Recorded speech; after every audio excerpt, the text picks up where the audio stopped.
पेरिसको फ्रान्समा नेपाल झल्कियो। नेपालको रहनसहन, नेपाल खानपिन र संस्कृतिलाई विश्वसामु चिनाउने उद्देश्यले संस्थापन समयदेखि नै लागि परि आउनुभएका हाम्रा समाजसेवी बुवा हरिहर अर्यालज्यू हुनुहुन्छ। उहाँसँग हामीले यस विषयमा थोरै कुराकानी राखेका छौँ। आज हामीले उहाँलाई भेट्नु र यो विषयमा केही कुरा सोध्न पर्नु हाम्रो चाहिँ नेपालीहरूको लागि चाहिँ अभाग्यको रूपमा लिन्छौँ। बुवा, हजुरलाई स्वागत छ हाम्रो एभिन्यू टेलिभिजनमा। नमस्कार। यो टेलिभिजन हेरेर बस्नुहुने सम्पूर्ण नेपाली महानुभावहरूलाई म पेरिसबाट हार्दिक अभिवादन गर्दछु। हाम्रो संयोजक हाम्रो स्टालिसे बाबुको प्रस्तावलाई मैले स्वीकार गर्दै दुई चार शब्द बोल्ने अनुमति पाएँ, खुसी लागेको छ। एभिन्यू न्युज यहाँसम्म आइपुग्यो, पेरिससम्म, यो गौरवकै कुरा हो। पेरिसमा पनि अब नेपाली साहित्य, नेपाली कला संस्कृतिको प्रचार प्रसार प्रशस्त भएको छ र यसको लागि तपाईँहरू एभिन्यू न्युजको एउटा प्रतिनिधिको रूपमा हाम्रो बाबुलाई पाउँदा र तपाईँहरूको पनि गौरव र उहाँको पनि एउटा दक्षता छ भन्ने लाग्दछ, पहिलो कुरा।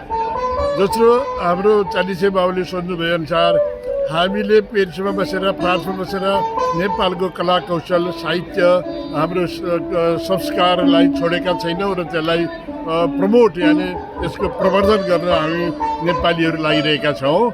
त्यसैले हामीले यो मेजो कल्चरल दि नेपाल भन्ने फ्रेन्चमा र नेपालीमा नेपाली सांस्कृतिक गृह, नेपाली कला कौशल देखाउन, नेपाली प्रमोट गर्न, नेपालीको साहित्य पढ्ने बाटो, कला कौशल, नाच गान, हाम्रा चाडपर्व मनाउने, दसैँ तिहार, जन्म मृत्यु समेत मनाउनुको लागि एउटा घर चाहियो हामीलाई। हाम्रो एउटै सांस्कृतिक गृह, काम गर्ने, एक्टिभिटी गर्ने ठाउँ चाहियो भनेर हामीले 2002देखिको यो सांस्कृतिक गृह नाम गरेको संस्थालाई हामीले जन्माएका हौँ। यसलाई सुरुमा महासचिवको रूपमा मैले 6 वर्ष काम गरेँ र म अरू सङ्गठन विस्तार गर्दै गएर म यसको नजिकमा बसेर काम गरिरहेको छु। यसले यहाँ पेरिसको वरपर एउटा आफ्नै घर, जहाँ नृत्यशाला होस्, जहाँ पुस्तकालय राख्न सकियोस्, जहाँ चाडपर्व गर्ने एउटा ठाउँ होस्, जहाँ त्यसको चोकमा एउटा सानो नेपाली मन्दिर बनाउन सकियोस् र जो पनि आउँदा विदेशी होस् वा स्वदेशी नेपाल सम्बन्धी विभिन्न प्रदर्शन गर्न, भेटवार्ता गर्न एउटा मिटिङ पोइन्टको रूपमा त्यसलाई विकास गर्ने हाम्रो लक्ष्य छ। त्यसको लागि हाम्रो केही लाख युरो जम्मा पनि भएको छ। हामीलाई चाहिँदो युरो जम्मा भइसक्न सकेको छैन र अब हामीले घर घरमा यहाँ बस्ने नेपाली र पेसेदारहरूको घर घरमा अभियान लगेर पैसा उठाएर भनेको जस्तो घर बनाउने अथवा सांस्कृतिक केन्द्र किनेर अथवा जग्गा किनेर घर बनाएर यसलाई हाम्रो दोस्रो जेनेरेसन, तेस्रो जेनेरेसन पेरिस अथवा फ्रान्समै जन्मने हाम्रो बालबच्चाहरूलाई सिकाउने, देखाउने र नेपाली कला कौशल बिक्री गर्नेदेखि लिएर यो गर्न चाहिरहेका छौँ। अवश्य हुनेछ।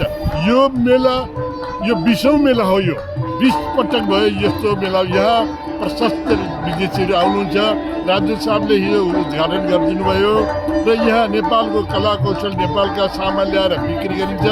नेपाली खाना विभिन्न मोमोदेखि लिएर पकौडी पुडीदेखि लिएर पानीपुरी, दाल भात खुवाएर केही बिक्री गरिन्छ र केही नेपाली खानाको प्रमोट यानि प्रचार प्रसार भइरहेको छ भनेर मैले यहाँलाई भन्न पाएँ। यहाँले कति बुझ्नुहुन्छ। हामी विदेश बसे पनि नेपालकै चिन्तनमा, नेपालकै विकासको लागि र यहाँ बस्ने नेपाली, हाम्रो लागि दुईटा नेपाली छ। एउटा यहाँको नेपाली नेपाल, अर्को हाम्रो जन्मभूमि हाम्रो नेपालको नेपाल। हामी दुईटैमा काम गर्न पाएका छौँ। केही सामाजिक सेवा गर्न पाएका छौँ। हामीलाई आफ्नो भाग्यमानी पनि ठान्दछौँ। यहाँहरूलाई हाम्रो शुभकामना। नेपाल उठोस्, नेपाल विकास होस्, नेपालको अर्थतन्त्र सुधार होस्, यही कामना गर्दछु। हस्, धन्यवाद।